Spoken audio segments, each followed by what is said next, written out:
एक minute. Yes yes yes.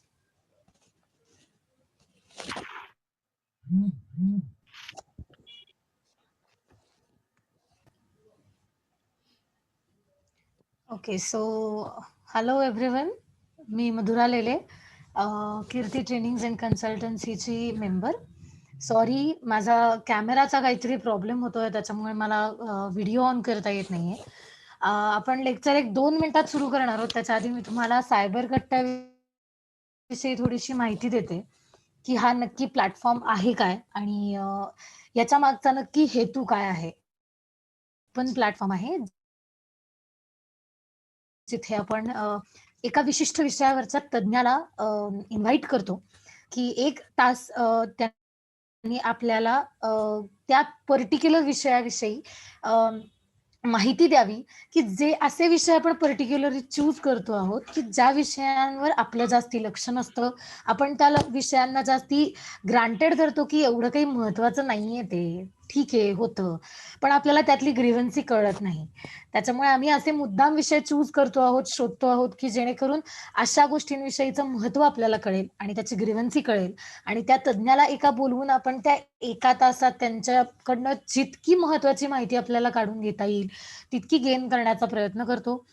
आणि cyber कट्टा हा प्लॅटफॉर्म आम्ही विचार करताना ह्याच पद्धतीने केला आहे, की नॉलेज लोकांना मिळावं म्हणून. याच्यामागे हा सायबर कट्टा हा फ्री प्लॅटफॉर्म आहे. याच्यातनं कुठलेही पैसे मिळवणं वगैरे हा हेतू नाही. तर लोकांना जितकी जास्तीत जास्त माहिती मिळेल तेव्हा आमचा मोटो सक्सेसफुल होईल असं मला वाटतं. आणि याच्यानंतर आपलं या सायबर कट्ट्याच्या सेशनमध्ये शेवटची 15 ते 20 मिनिटं क्वेश्चन आन्सर सीरीज पण असते. म्हणजे ह्या विषयाविषयी जर तुम्हाला कोणते प्रश्न असतील, त्या लेक्चर सीरीजमधनं तुम्हाला कुठले प्रश्न असतील, तर त्याच वेळी आपण शेवटची 10-15 मिनिटं त्या तज्ञाविषयी इंटरॅक्शन पण करतो. सो असा एक सायबर कट्टा नावाचा खूप चांगला उपक्रम सध्या आम्ही सुरू केल्यापासून आम्हाला खूपच चांगला रिस्पॉन्स त्याच्यात मिळतो आहे. यावेळेला आपल्याला आजच्या दिवशी सायबर कट्ट्यासाठीचे वक्ते म्हणजे स्पीकर आहेत ॲडव्होकेट विनया बोडके. मी तुम्हाला त्यांची 1-2 मिनिटात इंट्रोडक्शन करून देते. She has done her graduation from SC Law College, her master's from Vishwakarma Institute in Cyber Law. She is working with Dr. Deepti Lele in the project of Cyber Diploma course. She has done family related matters earlier in her graduation days, and she has done Visharad in Bharatnatyam and as well as Madhyama Purna in classical music, Karnataka classical music. So, Vinaya ma'am, are you there? Yes, Madhura, I'm here. Okay, handing over to you, ma'am. Thank you so much. तुम्ही आज आमच्या इथे आहात. I am sure की सगळ्या लोकांना ज्यांनी कोणी जॉइन केलंय त्यांना खूपच व्हॅल्युएबल इन्फॉर्मेशन मिळणार आहे. So handing over to you, ma'am. Thank you so much, Madhura. That was a yes lovely ma'am. Yes introduction. Ma'am. Yes ma'am. Hello, good evening, everyone. My name is Advocate Vinaya Bodke. I'll be covering the topic of data is the new fuel. So, to start with, uh, let's consider a time like काही वर्षांपूर्वी अशी situation होती जेव्हा आपण घोडागाडीवर जायचो सगळीकडे आणि when really kerosene or any fuel was never used. But eventually we found technology improve झाली. We came up with vehicles and त्याला चालवण्यासाठी इंधनाची गरज होती जसं fuels and so on and so forth. जसं टेक्नॉलॉजी इम्प्रूव्ह होत गेली we actually moved फ्रॉम घोडागाडी टू आता अशा कार्स आहेत ज्यांना आपल्याला चालवायचीही गरज पडत नाही. Like there are automated cars जे ऍक्च्युली ज्यांच्या टेस्टिंग चालल्यात आणि just think of a time जेव्हा you like it's going to be like आपण कारला सांगतोय की मला शनिवार पेठेत सोडून द्या ह्या जागेवर and it will just do it for us. And how like हे कसं होऊ शकतं, how actually this work even from ghoda gadi to today cars with where you don't even need a driver. So this all actually happened because of data, fuel as we call it, and I would call data definitely the fuel. Like जर आपल्या like if we think of why would we call data as a oil, probably because information नसती तर आपण कधी घोडागाडीवरून कधी साध्या 4 व्हीलरवर किंवा 2 व्हीलरवर कधीच येऊ शकलो नसतो. But how did that happen? It was because of the changing technologies, changing the inquisitive mind we have always had. So that is what is the trigger point for why everyone is all hyped about why data is the new fuel and what is really happening around. Like today, like data is also taking ahead economy, like by analyzing huge amount of old data, like for example huge amount of oil or something, we can find the hidden patterns in behavior. So here I use the word behavior. Why? So it is because data is actually categorized into four types, like in especially the customer data.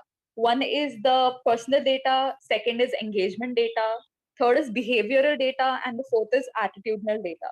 So what is this? These all four of them actually represent a particular person, his you know uh, his interaction around his interaction with people around, with himself, what he does on internet, what he does with his friends.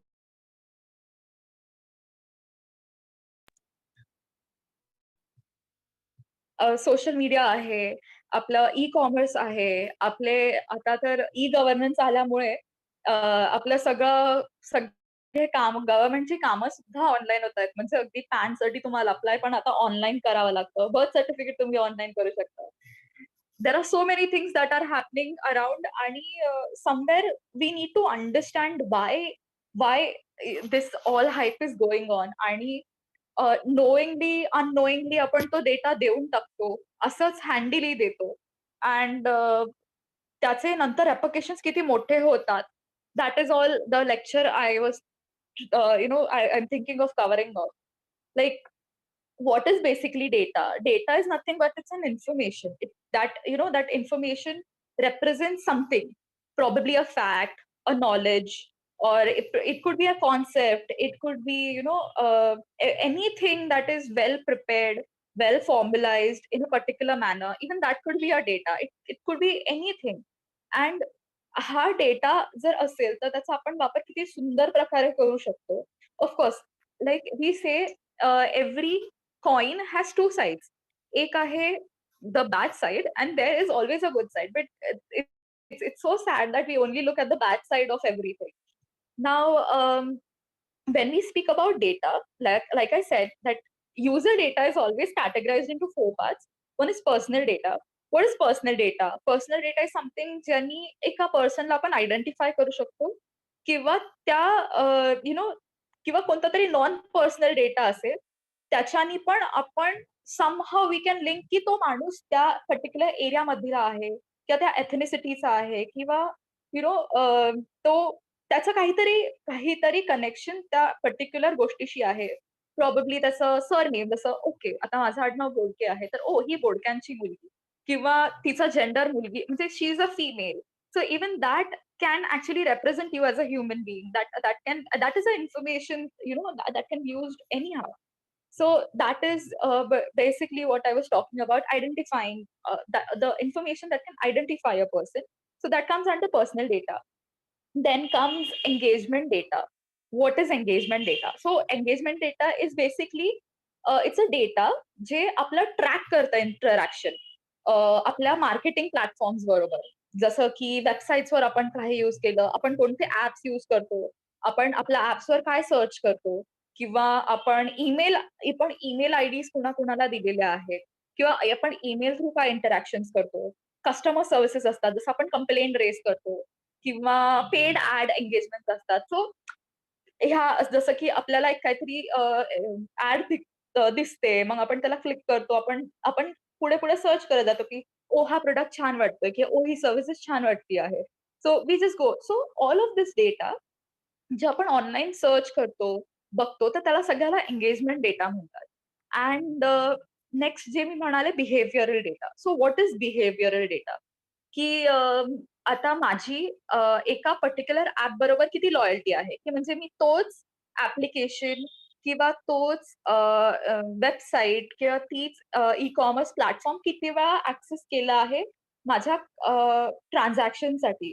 जसं की मी Amazonवर आधी एक काहीतरी मागवलं, एक dress मागवला.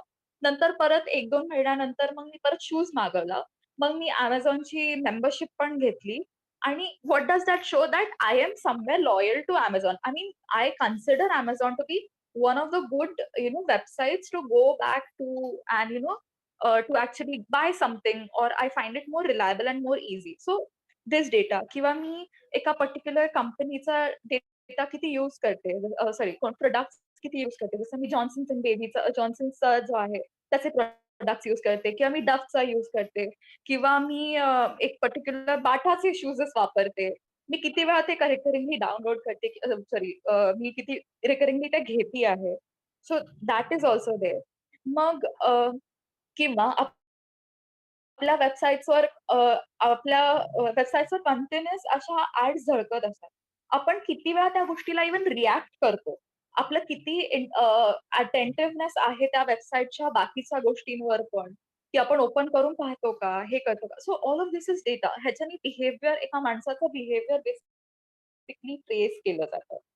Then comes attitudinal data. So what is basically attitudinal data? आपण जे रेटिंग्स देतो, की ओके मला ह्यांचं हे प्रॉडक्ट छान वाटलं किंवा मी रिलिजियसली Google रिव्ह्यूला रिव्ह्यूज देते किंवा मी कोणाचे आता Facebookवर जर कोणी पोस्ट टाकला, तर आपण असे रिएक्शन्स देतो, की "oh we care for you" और "आय जस्ट लव्हड इट" किंवा "आय लाइक्ड इट" किंवा "ओह वॉव" किंवा सॅड किंवा angry. So what is this? These are the sentiments. These are the reactions that we actually put forth on on internet platform. मग ते social media असू दे, काही असू दे. किंवा आपले प्रेफरन्सेस जेव्हा आपल्याला Amazon किंवा कोणतीही वेबसाईट किंवा कोणतीही सर्व्हिसेस फॉर दॅट मॅटर आपल्याला ऑप्शन्स देतात, की तुम्ही हे प्रेफरन्सेस चूज करतो, की आपल्याला पर्चेस क्रायटेरिया काय आहे, की मला लो प्राइसमध्ये चांगला प्रॉडक्ट शोधायचा आहे. तर मी कॉन्स्टंटली ते शोधते. तर ऑल ऑफ धिस हा माझा ॲटिट्यूड आहे, की मला जास्त पैसे नाही खर्च करायचे. So this is the attitudinal data which is actually being traced by the AI. That is one of the another topics to talk on. Actually, it's a beautiful technology that has come up. Then त्याच्यानंतर येतं की so हे सगळं तर आपण कळलं, की हा अशा टाइपचा डेटा आहे, इथे आहे, तिथे आहे. तर ह्याचे बेसिकली सोर्सेस काय आहेत? तर ह्याचे 2 सोर्स आहेत. एक आहे ट्रेडिशनल सोर्स आणि दुसरा आहे non traditional source. So traditional सोर्सेसमध्ये काय येतं, की आपलं ह्याचा सेन्सस किंवा आपला गव्हर्नमेंट डेटा आहे किंवा अर्थ ऑब्झर्वेशन्स होतात, आपले सॅटेलाइट ड्रोन इमेजरीज असतात. त्यांच्याकडे काय डेटा आहे? किंवा स्पेशल इन्फ्रास्ट्रक्चर जो असतो आपला म्हणजे रोड्सवर, वॉटर नेटवर्क्सवर आपण कुठे-कुठे ट्रॅव्हल केलंय. मग तिथल्या त्या ह्याच्यावर त्या काय म्हणतात त्याला रजिस्ट्रीवर किती डेटा आहे, कसा डेटा आहे किंवा मग असंही आहे आता की इंटरनॅशनल ऑर्गनायझेशन्स ज्या आहेत जसं WTO आहे, वर्ल्ड बँक आहे, UN आहे. ह्यांच्याकडे पण आपले बरेच डेटा असतात. Like it's so unknowingly going and we don't even know that it's with them. Then आपले हेल्थ रिलेटेड डेटा आहे. जसं हेल्थ इन्शुरन्सकडे असतो. आपण जेव्हा हेल्थ इन्शुरन्सला जातो, तेव्हा ते आपलं मग सिव्हिल आपले क्रिमिनल प्रोसिडिंग्ज आहेत. सिव्हिल प्रोसिडिंग्ज आहेत. So all of this data जे किंवा अकॅडमिक रिसर्चेस जे असतात, आपले जे सर्व्हेज घेतो आपण आपल्या थिसिससाठी, ह्याच्यासाठी. So all of this data जे खूप ट्रेडिशनली, खूप टिपिकली आम्ही जातोय, सेन्सस घेतोय, लोकांशी बोलतोय किंवा कसे तरी आमच्याकडे रेकॉर्ड्स आहेत गव्हर्नमेंटकडे. So all of this comes under traditional data. But now the second type of data which is the most booming part आणि त्याच्यामध्ये positive non traditional source of data which is social media. आता social मीडियाबद्दल काय बोलू? If you see the screen that Deepti has actually shared, तर त्याच्यामध्ये जर तुम्ही पाहिलंत तर Facebook चा फक्त you know just see how much they have earned in past 10 years, especially हा 2016 चा survey आहे. This is all only because of technology that has come up. And believe me, data नसता तर आता Facebook ह्या you know ह्या list मध्ये पण नसता. सी Amazon, 362.4 बिलियन डॉलर्स चा त्यांचा सर्वे होता, एका वर्षाचा त्यांचा हे आहे, अर्निंग आहे, ओनली बिकॉज त्यांनी त्यांचा पूर्ण सेटअप डेटा बेस्ड केलेला आहे. So what are they doing? They are actually collecting our data, using it, they are refining it, classifying it, analyzing it, आणि त्याच्याने ते आपल्यासाठी प्रोडक्ट्स, आपल्यासाठी सर्व्हिसेस, आपल्यासाठी सगळं हँडी करून आणलंय. म्हणजे आता आता मला जर काही मागवायचं असेल कुठून, किंवा मला अशा पर्टिक्युलर टाईप मध्ये असंच हवं आहे, किंवा आजकाल तर technology also realizes what I want. They just give me options that way. किंवा विंटर्स आले तर you usually see a lot of ads which will be quite similar to what all preferences, what kind of jacket I tried looking for 3 months ago. जरी तेव्हा तो पावसाळा होता तरी मला आता त्यांनी विंटर वेअर पण त्याच कलर मध्ये, त्याच पॅटर्न मध्ये दाखवायचा प्रयत्न केला. So Y is this all happening? Y is the customer is made, म्हणजे कस्टमरला देव बनवून ठेवलंय आता सध्यासाठी. आणि बिकॉज तो नाही तर कंपनीज नाही. आणि till the time you don't satisfy the customer, how a company will actually boom, will have a lot of, will make a lot of money out of it. So social media आहे, हे E कॉमर्सचं झालं. आपलं social मीडियावर आपण पाहिलं तर Facebook म्हणा किंवा इंस्टाग्राम म्हणा, they have come up with two factor authentication. They have come up with ways and means की ज्याच्यानी कस्टमर म्हणजे जो युजर आहे त्याला कसलाही त्रास नाही झाला पाहिजे, की अच्छा ओके ह्यांना म्हणजे ह्यांना यांचा डेटा पण सिक्युअर झाला पाहिजे. They should feel safe while using Instagram, while using Facebook, while using everything. So if you've seen, there is a drastic change in the way how Facebook and Instagram has started, caring for their customers about their data. Ki they give you an opportunity ki theek hai, it's okay, you can hide your data. You can hide it from a lot of people. You can hide it from a particular person. You you can choose not to put any data. And I mean, of course, it is an outcome of GDPR, म्हणजे all the data protection laws and everything. But definitely somewhere they have considered all these things. आणि जर तुम्ही safe नाही feel केलं तर I don't think उद्या आपण कोणी फेसबुक वापरू किंवा इंस्टाग्राम वापरू. So that is how they are actually trying to they are actually trying to work on it.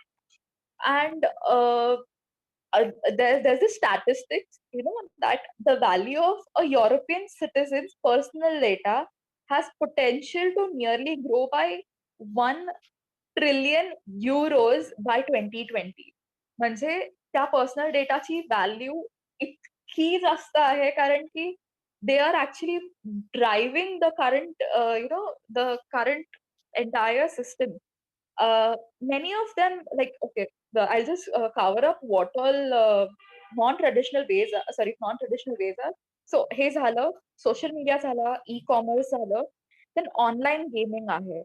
Online gaming पण आपण कसं रिॲक्ट करतो, कोणते गेम्स यूज करतो, कसं आपण ते खेळतो, कसे त्याचे स्टॅटिस्टिक्स होतं, आपण किती पैसे लावतो किंवा आपण किती पैसे जिंकतो त्याच्यामधून, आणि आपण किती वेळा वापरतो, किती वेळा, म्हणजे ह्या सगळा डेटा म्हणा किंवा बायोमेट्रिक्स म्हणा. बायोमेट्रिक्स म्हणजे आपल्याला त्याच्यामध्ये अगदी डीएनएचं पण येतं. म्हणजे की तुमचा डीएनएचे पण जे स्ट्रँड्स असतात तो पण तुमचा बायोमेट्रिक डेटा कन्सिडर केला जातो. आणि मग तुमचे आयरिस आहे, तुमचे थंब आहे. And it is like it has both sides. Biometrics एक आहे की ऑथेंटिकेशन साठी खूप छान ऑप्शन आहे. पण there is something called dark web, ज्याच्यावर बऱ्यापैकी लोकांचे बायोमेट्रिक्स ऑलरेडी लीक झालेले आहेत. एक इन्सिडेंट आहे ज्याच्यामध्ये last year, a fitness app was discovered to be collecting information about users' location, and even exposing it in a way, and revealed that location of secret US military bases and petrol routes. So आपण म्हणजे of course there's a positive and a negative side. Like technology जेवढं आपल्याला help करते आहे to enhance our life, to make it more easy, this is the most dangerous side of it, की आपल्या कंट्रीची म्हणा किंवा पर्सनल म्हणा, कंट्रीची security integrity is been harm. Like if it so happens की आपल्या आता तर फिटबिट हा असा प्रोडक्ट आहे जो सगळेच वापरतात. What if tomorrow it gets corrupted? 3 दिवसापूर्वी एक न्यूज होती इन शॉर्ट शुअर की there's this state, sorry MP मध्ये एक गाव आहे जिथे त्यांनी सगळ्या जे वर्कर्स आहेत, त्यांचे क्लीनर्स आहेत, त्यांना एक वॉच दिलेला आहे, विच इज टू ट्रॅक की ते कुठे कुठे काम करतात, कुठे कुठे काय काय करतात. And there were complaints from those workers that ते वॉच वापरल्यापासून त्यांची हालत खूप खालावली आहे, खूप आजारी पडायला लागले आहेत. काहींना व्हॉमिटिंग फिलिंग आहे, काहींना हाताचे काही तिथे काहीतरी आजार झाला आहे किंवा काय आहे. आता ह्या गोष्टीलाही 2 साइड्स आहेत. Maybe they are just making a reason ki they shouldn't be tracked. But what if it is actually happening? What if their health is actually getting affected by the technologies which are really harming the cells and everything? Like, so this is the most negative part of it, आणि which is definitely to be considered, की आपण किती data कुणाला द्यावा आणि कितपत द्यावा. So this is actually the most burning topic.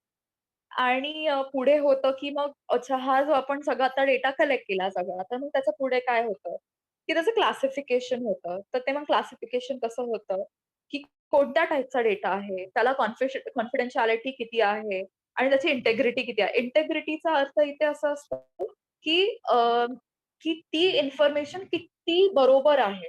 So that is the integrity of that data, की असं नको व्हायला, की ओके, माझी birth date may be 20th March आहे. ठीक आहे. पण मी Facebookवर टाकलंय की माझी बर्थ डेट 27th एप्रिल आहे. तर what is this? 27th April is not the truth, not the right birth date of me, आणि मी टाकलं 1987 बॉर्न आहे. तर of course this particular information is not true. So this actually hampers the integrity of the data. So हा किती reliable आहे, किती नाही आहे. So all of this data is actually collected and ह्याचं अनालिसिस होतं.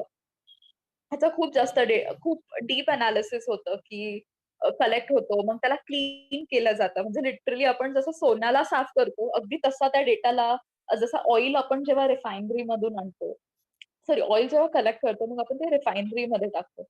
सो ऑइल रिफायनरीमध्ये जातं आणि डेटा एआय मध्ये जातं. म्हणजे AI technology through they have started actually analysing the data, analysing the patterns, की लोकांना काय हवं आहे, कसं नको आहे, कसं आहे, काय नाही. So all of this is actually how the data is used, आणि त्याला इंटरप्रेट केलं जातं. मग कसं इंटरप्रेट केलं जातं, की काय म्हणजे ऍक्च्युअली एक गोल सेट केला जातो, की ह्या डेटापासून मला कस्टमरची किती रिलायबिलिटी आहे माझ्या प्रॉडक्ट्सवर, हे शोधायचं आहे फक्त त्या डेटामध्ये. मग तो गोल सेट केला जातो, प्रोग्रामिंग होते, मग अकॉर्डिंग टू तो डेटा अॅनलाइज होतो, आणि that is how it is actually helping companies to come up with good product. But on what cost? This is the biggest question that is actually happening. Because easier आहे, खूप छान आहे. म्हणजे मी personally promote करते data collection, आणि I don't find it wrong till the time my personal data is used for wrong purposes, आणि till the time I am not informed of what I am doing, what my data is, how you're using it. Are you anonymizing the data or no? कारण की आता जर आपला data protection bill येतोय आणि त्याचं जर इम्प्लिमेंटेशन होतंय, तर खरंच एक चांगली गोष्ट होईल, की मला हवा तेव्हा मी माझा डेटा इरेज करू शकते. I can ask whenever I can ask whenever I want to know ki how I want to, you to use my data, or how I want anyone to, and जो data collect करतोय त्याच्यावर एक खूप मोठी responsibility येणार आहे आता, की they have to inform the the one who is collecting the data की आम्ही तुमचा डेटा कलेक्ट करतोय, तर तुमची परमिशन आहे का? परमिशन ग्रँट झाली तरच तो डेटा यूज केला जाईल. आणि आता प्रत्येक डेटा कलेक्टर जो असेल, ज्याला डेटा फिड्युशरी असं नाव दिलेलं आहे त्या ह्याच्यामध्ये डेटा प्रोटेक्शन बिलमध्ये, की जो डेटा कलेक्ट करतोय, त्यांनी आता एक ग्रीव्हन्स ऑफिसर पण ठेवायचा आहे, अ, जो आमचे सगळे प्रॉब्लेम्स म्हणजे जर कस्टमरला काही प्रॉब्लेम आहे, की माझा डेटा ब्रीच झालाय, तर तुम्ही माझी परमिशन न घेता हा डेटा घेतलाय किंवा तुम्ही हा डेटा फक्त 4 महिन्यांसाठी घेतला होता, तरी तुमच्याकडे अजून तो डेटा काय करतोय? एवढा दिवस नव्हतं सांगितलं. तुम्ही माझ्याबरोबर कॉन्ट्रॅक्ट करताना सांगितलं होतं, की हा फक्त 3 महिन्यासाठी तुम्ही वापरणार आहे, नंतर नाही. तर मग ह्या सगळे जे आहेत, की आपल्याला हवा तेवढ्या दिवसांसाठी देऊ शकतो. आपण आपला डेटा अल्टर करू शकतो. आपण आपला सगळा जो डेटा दिलाय तो माघारी घेऊ शकतो किंवा त्यांना फ्रीली देऊ शकतो.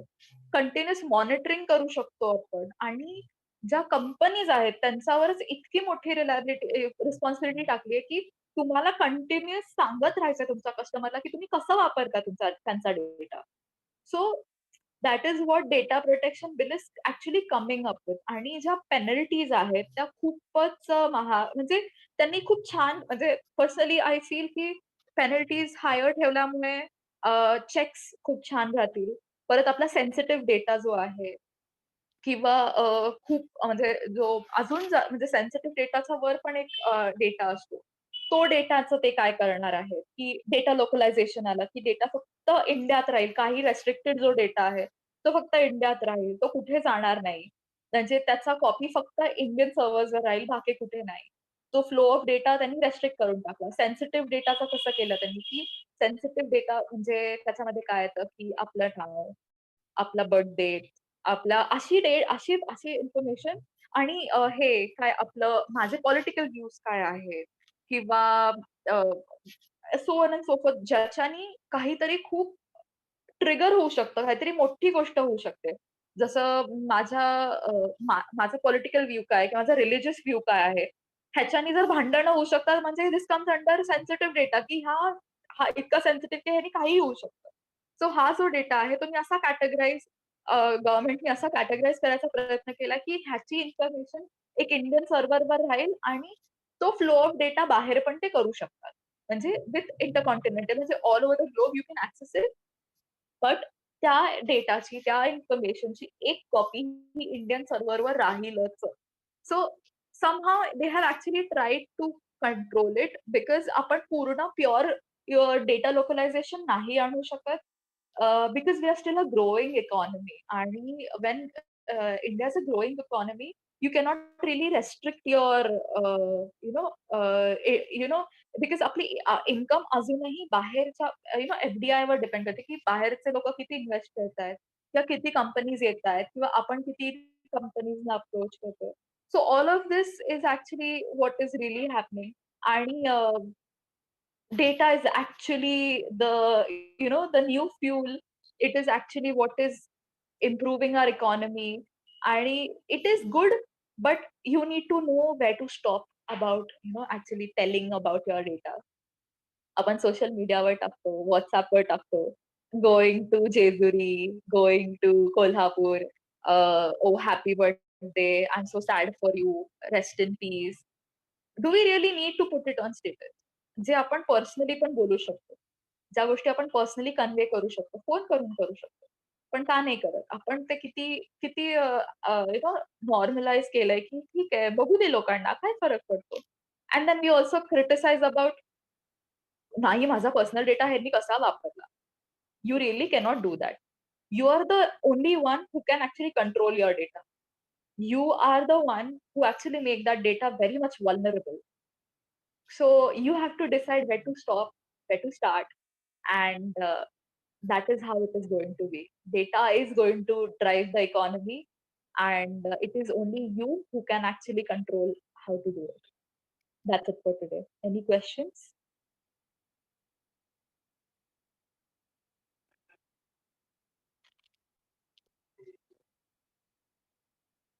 Hello?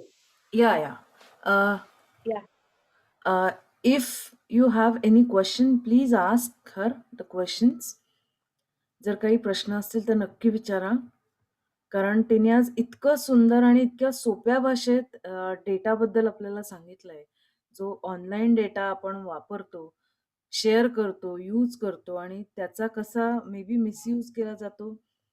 त्याच्या पनिशमेंट्स काय असतात आणि तिने प्रत्येक भागात त्याचा कसा उपयोग होतो आणि डेटा कसा लीक होऊ शकतो याबद्दल सांगितलं. आजचा जो टॉपिक आहे हा ॲक्चुअली सगळ्या कंपन्यांसाठी खूप महत्त्वाचा आहे. तर जे कोणी जॉइन झालेले आहेत, तर त्यांना काही प्रश्न असतील तर नक्की विचारा. मला वाटतं काही प्रश्न नसावेत. तर ओके. आजचं जे सेशन होतं ते अतिशय सुंदर होतं. अतिशय महत्त्वाचं आहे आणि ज्यांनी मिस केलेलं आहे, तर त्यांच्यासाठी मी ऑलरेडी हे रेकॉर्ड केलेलं आहे आणि आजच रात्री आपण हे प्रत्येक ग्रुपवर टाकतो. त्याच्यामुळे आज ॲडव्होकेट विनया तुम्ही इथे आलात आणि इथे हे सेशन घेतलंत त्याबद्दल तुमचे धन्यवाद. Thank you so much. Thank you, Dipti,